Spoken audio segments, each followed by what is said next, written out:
Mega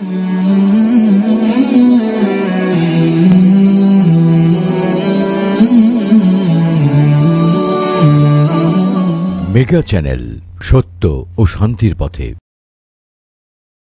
এটা হারাম, ওইটা হারাম, এটা শিরক, ওইটা বেদাত, সব জায়গায় শিরকের গন্ধ খুঁজে এরকম কিছু লোক আছে না নাই? খেয়াল রাখবেন, আমরা সচেতন হব কিন্তু খুঁতখুঁতে স্বভাবের হব না। আমরা কি হব? সচেতন হব কিন্তু খুঁতখুঁতে স্বভাবের হওয়া যাবে না।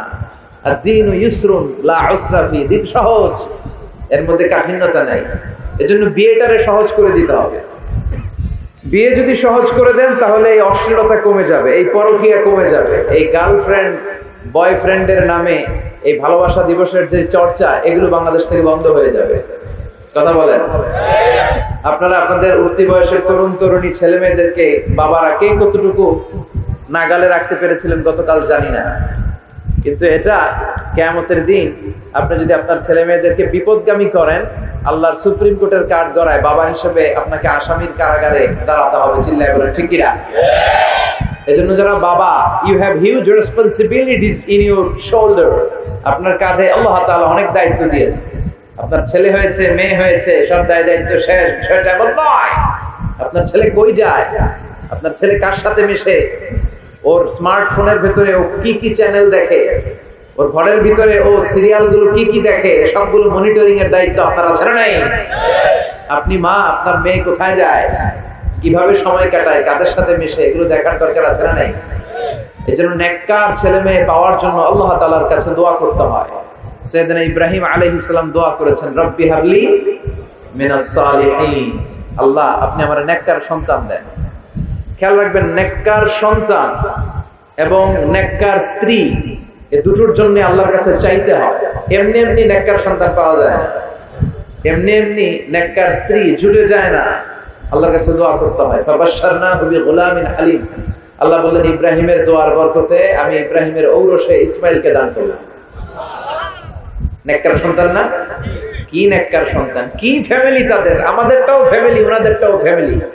এই ফ্যামিলির হাত পা যেই জায়গায় লেগেছে ওই জায়গাটারে বরকতময় করে দিয়েছে কে? সাইয়েদনা ইব্রাহিম আলাইহিস সালামের পা লেগেছিল একটা পাথরের উপর। আল্লাহ বলেন ওয়াত্তাখিযু মাকাম ইব্রাহিম মুসাল্লা, তুমি ইব্রাহিমের দাঁড়ানোর জায়গাটারে মুসাল্লা বানিয়ে নাও। সুবহানাল্লাহ পড়ে। ওনার ফুটপ্রিন্ট আছে, সাইয়েদনা ইব্রাহিম আলাইহিস সালামের পায়ের ছাপ আছে ওই পাথরের উপরে। দেখেন, পা লাগছে, ওই পায়ের জায়গাটা বরকতময় করে দিয়েছে কে? সাইয়েদনা ইসমাঈল আলাইহিস সালামের পায়ের লাথির ধাক্কায় জমজমের পানি বের হতে শুরু করেছে। হজ উমরায় যারা যান জমজমের পানি খান না? বিশ্বনবী বলেছেন ইন্নাহা তুআমু তুমিন ওয়া শিফাউ সুকমিন, এই জমজমের পানি দুনিয়ার সাধারণ কোনো পানির মতো নয়, এটা তুআমু তুম ওয়া শিফাউ সুকম। পৃথিবীর সব পানি শুধু তৃষ্ণা নিবারণ করে, এই জমজমের পানি শুধু তৃষ্ণাই নিবারণ করে না, তৃষ্ণাও নিবারণ করে, ক্ষুধাও নিবারণ করে। The most blessed water found in world, পৃথিবীতে পাওয়া সবচেয়ে রহমতের পানি হচ্ছে এটা। এটা রহমতের পানি, এটা বরকতের পানি। বিশ্বনবীকে যখন মেরাজে নেওয়া হবে, হাতিমে কাবায় বিশ্বনবীকে শুইয়ে দিয়ে সাইয়েদনা জিবরাইল বিশ্বনবীর গলা থেকে নাভি পর্যন্ত পুরোটা কেটে ফেললেন। এটার বলে ওপেন হার্ট সার্জারি, বর্তমান ভাষায় কি বলে? শাক্কুস সাদর। বিশ্বনবীর হৃদয়টা বের করে এই জমজমের পানি দিয়ে ধৌত করলেন। তার মানে সাইয়েদনা ইব্রাহিমের পা লেগেছে একটা পাথরে, এটা হয়ে গেল মাকাম ইব্রাহিম। সাইয়েদনা ইসমাঈলের পা লেগেছে মরুভূমির বালুর মধ্যে, ওইটা হয়ে গেল জামজাম। আর সাইয়েদনা ইব্রাহিমের স্ত্রী হাজার, আমরা যারা ডাকি বিবি হাজরা, আমরা কি বলি? বিবি হাজরা। আসলে ওনার নাম হাজার। এই হাজার দুইটা পাহাড়ের মাঝখানে একটু দৌড়াদৌড়ি করেছিল, বাইনা সাফা ওয়াল মারওয়া। এই দৌড়াদৌড়িটা আল্লাহর কাছে এত ভালো লেগেছে, কিয়ামত পর্যন্ত সব হাজীদের জন্য এখানে দৌড়াদৌড়ি করাটা আল্লাহ ওয়াজিব করে দিয়েছে। আবার যেখানে সাইয়েদনা ইসমাঈলকে সাইয়েদনা ইব্রাহিম আলাইহিস সালাম জবাইয়ের জন্য নিয়ে গিয়েছিলেন, এই জবাইয়ের কাজটাও আল্লাহর কাছে এত ভালো লেগেছে, সব কুরবানির ঈদে প্রাণী জবাই দেওয়াটাকে আমাদের জন্য, সম্পদশালীদের জন্য ওয়াজিব করে দিয়েছে কে? একটার পর একটা